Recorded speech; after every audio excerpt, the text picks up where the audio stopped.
자, 이제 지역인재 국어 압축 강의 제2강으로 들어가겠습니다. 지난 첫 시간에는 언어와 국어에 관한 이야기였어요. 언어에 대한 개념 또는 특성, 기능 등 이런 언어의 본질적인 요소들을 설명했고요.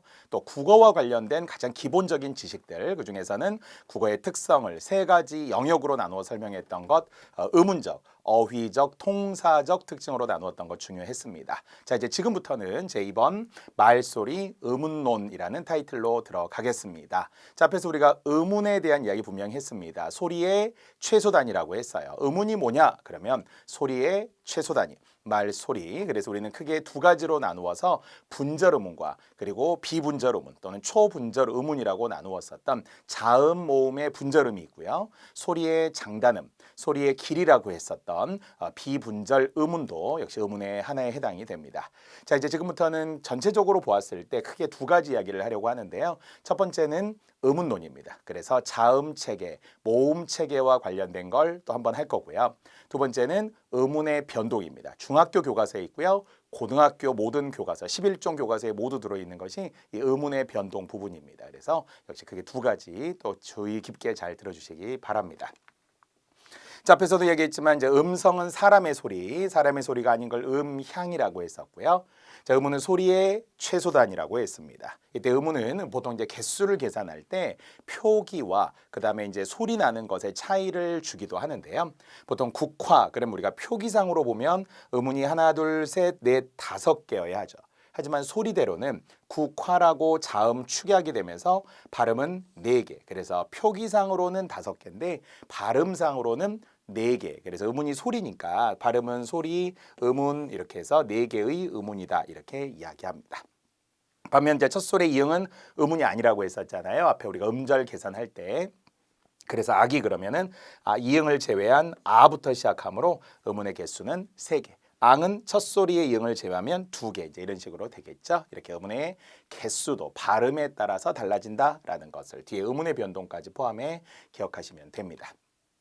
자, 음절은 글자 하나하나, 어절은 띄어쓰기의 마디. 그래서 우리가 앞에서 구조와 구성 요소를 설명하면서 또는 그걸 분석이라고 하면서 전체 부분으로 쪼갤 때 의문이 모여서 음절을 이루고 이렇게 이제 우리가 시작을 했었죠. 그래서 형태소, 단어, 어절까지 포함하여서 음절과 어절 등의 단계적으로 우리가 설명하고 있었습니다. 띄어쓰기의 단위, 마디절자, 어절이 되겠고요.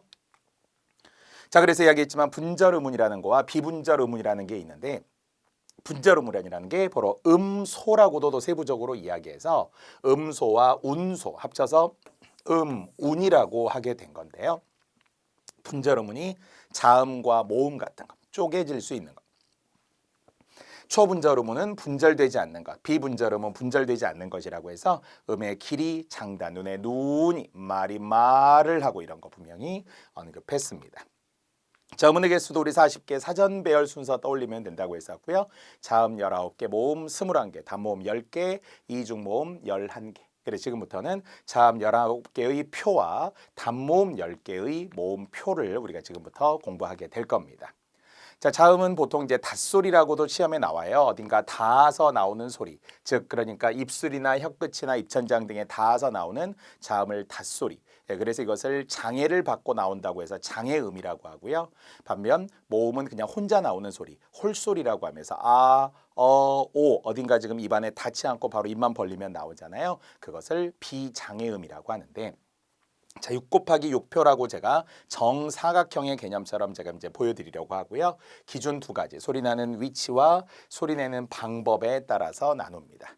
소리나는 위치니까 결국 입 모양에 대한 위치를 잘 떠올려 보시고 입술 소리, 혀끝 소리, 거센 입천장 또는 줄여서 센 입천장 소리 똑같습니다. 여린 입천장 소리, 목청 소리로 나누는 것, 소리나는 위치, 다른 말로 조음 위치라고 합니다. 반면 소리내는 방법은 how죠. 이제는 where가 아니라 how.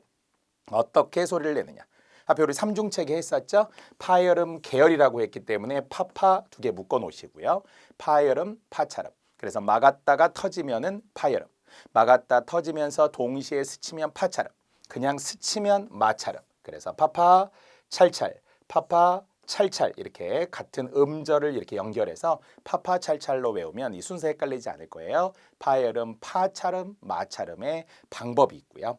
그리고 비음, 유음이라고 하는 역시 코에서 코를 스치면서 코를 거치면서 나오는 소리, 흐르면서 내는 소리 이런 식으로 소리 내는 방법이라고 해서 파파찰찰 비음, 유음이 있습니다.